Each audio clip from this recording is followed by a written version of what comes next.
YouTube के सभी दर्शकों को मेरा नमस्कार। आप सभी को राधे राधे, जय श्री कृष्णा। क्लास नंबर 82 हिंदी सप्ताह 15 दिवस 2 में आप सभी का स्वागत है। इसमें आपकी जो भाषा भारती पुस्तक है उसका पाठ 9 चल रहा है, नर्मदा की आत्मकथा। उम्मीद है प्यारे बच्चों आपने दिवस 1 की क्लास पूरी कर ली होगी। उसमें एक पठन बोध आया था। उसी पठन बोध के आधार पर आपके दूसरे सप्ताह में आपको अनुलेख लिखना है। ठीक है प्यारे बच्चों, यहाँ पर प्रथम 5 लाइनें आपने दिवस 1 में लिखी थी। उसी बेटा पठन बोध से आगे की 5 लाइनें आप यहाँ पर लिख दोगे। ठीक, और शुरू में बेटा चर्चा की कुछ बिंदु हैं मौखिक चर्चा के। इसको अपने दोस्तों के साथ, शिक्षक साथियों के साथ और अपने परिवार के साथ चर्चा अवश्य करें। हम बढ़ते हैं प्यारे बच्चों प्रश्न क्रमांक 1 की तरफ। नदियों को साफ सुथरा रखा जाए, इसके लिए आप लोगों को कैसे जागरूक करेंगे? बेटा लोगों को हमें बताना है कि नदियों को गंदा करने से क्या क्या हानियां होती हैं। ठीक है, तो हम किस तरीके से बताएंगे? तो इसको बताने के लिए, जागरूक करने के लिए हमारे पास कई तरीके हैं। हम नुक्कड़ नाटक कर सकते हैं, नाटक के माध्यम से, पोस्टर, बैनर, इनके माध्यम से भी हम लोगों को जागरूक कर सकते हैं। तो यही बेटा आपको लिखना है। नदियों को साफ सुथरा रखने के लिए हमें नुक्कड़ नाटक, पोस्टर, बैनर आदि से समझाकर लोगों को जागरूक कर सकते हैं। प्रश्न क्रमांक अगला बेटा, इसमें आपको क्या करना है बेटा? वचन चेंज करने। वचन, एक वचन से बहुवचन। ठीक है, क्या बनाना बेटा? बहुवचन। जैसे नदी बहती है तो नदी एक वचन है बेटा, तो नदियाँ, ये आपका बहुवचन हो गया। वह नदी में तैरता है तो वह एक वचन है, वह की जगह कर दिया वे, तो वे नदी में तैरते हैं। इधर लिखा है तैरता है, इधर तैरते हैं। ठीक है। लड़का खाना खाता है को तो खाता है, लास्ट में क्या रहा बेटा?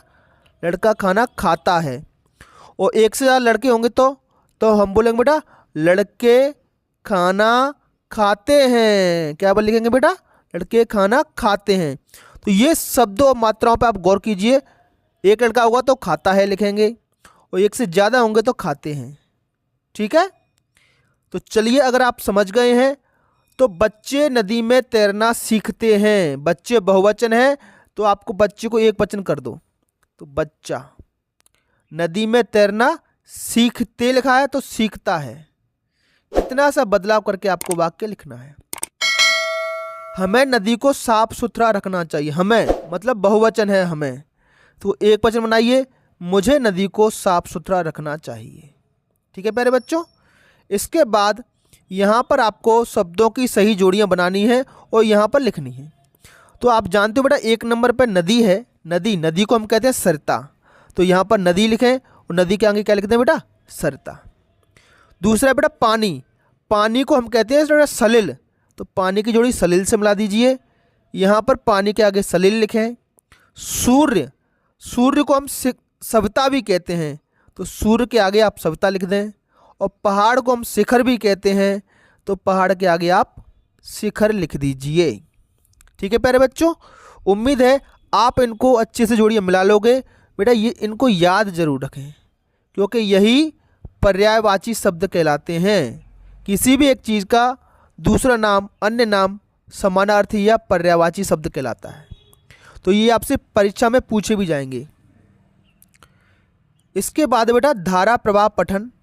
मैं अपने जन्म स्थान से लेकर समुद्र में मिलने तक सबको अपने जल से तृप्त करती हूँ। तृप्त करना मतलब बेटा जिसकी जो इच्छा है उसको पूरा कर देना। ज़रूरत के हिसाब से जितनी चीज़ की ज़रूरत है आपको उतना उपलब्ध करा देना। मेरे जल में स्नान कर भक्तों को शांति मिलती है। मेरे भक्त मुझे पवित्र मानते हैं। मेरे तट पर अनेक गांव व नगर बसे हैं तथा अनेक तीर्थ व दर्शनीय स्थल हैं। तो भक्तों को शांति कैसे मिलती है बेटा? ये लिखा है स्नान करके, तो नदी के जल में स्नान करके। तट किसे कहते हैं बेटा? तट का मतलब होता है किसी भी नदी का किनारा या घाट। अब समुद्र का तट भी हो सकता है, समुद्र का किनारा भी हो सकता है। ठीक है। लिखित प्रश्न क्रमांक 1, सबको अपने जल से तृप्त करती हूँ। तृप्त करती का मतलब क्या होता है बेटा? सबको ज़रूरत के हिसाब से पानी उपलब्ध कराना। अब बेटा अब पानी नहीं, जिस चीज़ की ज़रूरत है वो चीज़ उपलब्ध हो जाए तो आदमी तृप्त हो जाता है। यहाँ पानी की बात चल रही है तो पानी उपलब्ध कराना। जिसको जितनी ज़रूरत है, मान लो किसी को खाने की ज़रूरत है तो 5 रोटी खाएगा, उसको 5 रोटी मिल जाए, सब्जी मिल जाए, थोड़ी सी मिठाई मिल जाए, सलाद पापड़ भी मिल जाए, चावल भी मिल जाए खाने के लिए, तो खाने के बाद वो कैसा हो जाएगा? तृप्त। तो इसी को तृप्त बोलते हैं। अगला प्रश्न है प्यारे बच्चों, प्रश्न क्रमांक 2, तीर्थ और दर्शनीय स्थल में अंतर है। क्या अंतर है? तो तीर्थ वो होता है बेटा धार्मिक स्थान, जहाँ पर भगवान का जन्म हुआ, भगवान का मंदिर बना हो, इस प्रकार की जगह भगवान का स्थान हो, जैसे पंचवटी, ठीक है। मथुरा वृंदावन है जहाँ पर भगवान का मंदिर बना हुआ है, बांके बिहारी जी का मंदिर है, खाटू श्याम जी का मंदिर है, खाटू श्याम जाओगे तो, है ना, तो वो तीर्थ स्थल कहलाएंगे। द्वारकाधीश गुजरात में, केदारनाथ बद्रीनाथ, है ना, उड़ीसा में पुरी जगन्नाथ भगवान का मंदिर है, तो ये सब तीर्थ कहलाएंगे। इसके बाद दर्शनीय स्थल। दर्शनीय स्थल मतलब ऐसी कोई जगह जो देखने में अच्छी लगती हो, वहाँ लोग घूमने के लिए जाते हो, जैसे आगरा का किला है, ताजमहल है, ग्वालियर का किला है, मांडू जहाज महल, ये दर्शनीय स्थल हैं, ठीक है ना।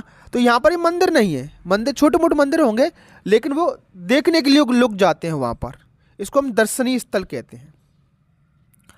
आगे बेटा एक वर्ग पहेली है, बहुत अच्छी वर्ग पहेली है, तो इसमें थोड़ा सा आपको अपना दिमाग लगाना होगा, क्योंकि सारा दिमाग मैं लगा दूंगा तो बेटा आप क्या करोगे। तो यहाँ पर देखो उन्होंने एक नदी का नाम दिया है इस तरीके से, नदी नर्मदा। तो और भी नदियों के नाम बेटा इसमें से ढूंढ करके आपको लिखने हैं। जो जो नदी के नाम आपको दिख रहे हैं उनको आप यहाँ लिख सकते हो। जो सरयू, देखो ये लिखा है सरयू, कुछ नदियों के नाम मैंने ढूंढे आपके लिए। सरयू, चंबल नदी, देखो ये लिखा है चंबल, चंबल ये बेटा आपके यहाँ से निकलती है धार जिले में, धार जिले में नहीं बेटा महू से निकलती है। कहाँ से निकलती है चंबल नदी? महू से। और महू से बहते हुए कई जिलों में बहते हुए ये मुरैना से निकलती है, भिंड में भी पहुंचती है और राजस्थान में पहुंचती है। एक नदी बेटा यमुना, यमुना नदी आपको कहाँ मिलेगी बेटा? मथुरा वृंदावन, जहाँ पर कृष्ण जी का जन्म हुआ था, वहाँ पर आपको यमुना नदी मिलेगी। तो ये यमुना आपने ढूंढ ली। एक नदी है सिंध नदी, तो सिंध नदी भी आपने ढूंढ ली, ठीक है। नर्मदा की सहायक नदी है तवा, तो देखो तवा नदी, ये गोला कर दिया मैंने, तवा नदी मिल गई। तो इसी तरीके से आपको इन सभी नदियों के नाम, भागीरथी, गंगा, सरस्वती, कोसी, बेटा कोसी नदी बिहार में बहती है, इसको हम बिहार का शोक भी कहते हैं। तो इन सभी नदियों के नाम आपको इसमें ढूंढने हैं, ठीक है। और इन सभी नदियों के नाम, जो जो नदी का नाम आप ढूंढोगे मुझे कमेंट बॉक्स में बताओगे, सर इस नदी का नाम हमने ढूंढ लिया। आपको देखना है बेटा, ठीक है। प्रश्न है बेटा अयोध्या में बहने वाली नदी, तो पूरा का पूरा लिखा है बेटा अयोध्या में बहने वाली नदी, योजक चिन्ह लगाएं। कौन सी बेटा? सरयू, ये लिखा है बेटा सरयू, और ये हमने इसको ढूंढ लिया यहाँ पर। वाक्य नंबर 2, उज्जैन में बहने वाली नदी, तो लिखा है बेटा उज्जैन में बहने वाली नदी, योजक चिन्ह लगाएं। कौन सी बेटा? क्षिप्रा। अब क्षिप्रा ढूंढना बेटा, जिसको क्षिप्रा इसमें मिल जाए कमेंट बॉक्स में मुझे बताना। इसके बाद अगला है नर्मदा की सहायक नदी, तो नर्मदा की सहायक नदी कौन सी बेटा? तवा, ये हम पाठ में भी पढ़ चुके हैं। तो जिसको तवा नदी इस वर्ग पहले मिल जाए वो कमेंट में करना तवा। वाक्य नंबर 4, कृष्ण नगरी मथुरा वृंदावन में बहने वाली नदी, तो पूरा लिखें बेटा कृष्ण नगरी मथुरा कोमा वृंदावन में बहने वाली नदी। तो मथुरा वृंदावन में कौन सी नदी बहती है बच्चों? यमुना नदी, ठीक है बेटा। तो आज की क्लास में प्यारे बच्चों इतना ही। सॉरी, कुछ बचा है क्या? सारे देखो सब कुछ हो गया क्या? ये डे खत्म हो गया बेटा यहाँ पर, है ना। तो आपको बेटा हमारी आज की क्लास कैसी लगी कमेंट बॉक्स में जरूर बताएं, और जिन जिन नदियों के नाम आपको वर्ग पहले में मिल रहे हैं उनके नाम हमें कमेंट जरूर करें। शिक्षक साथियों से मेरी अपील है, आपके अमूल्य सुझाव, हमारी वीडियो के बारे में फीडबैक, क्या चीज़ और सुधार कर सकते हैं, किस और चीज़ पर हमें वीडियो बनाना चाहिए, इसके बारे में हमें ज़रूर अवगत कराएं। चलिए फिर मिलेंगे अगली क्लास में, तब तक के लिए आपका दिन शुभ हो। Have a nice day and thank you.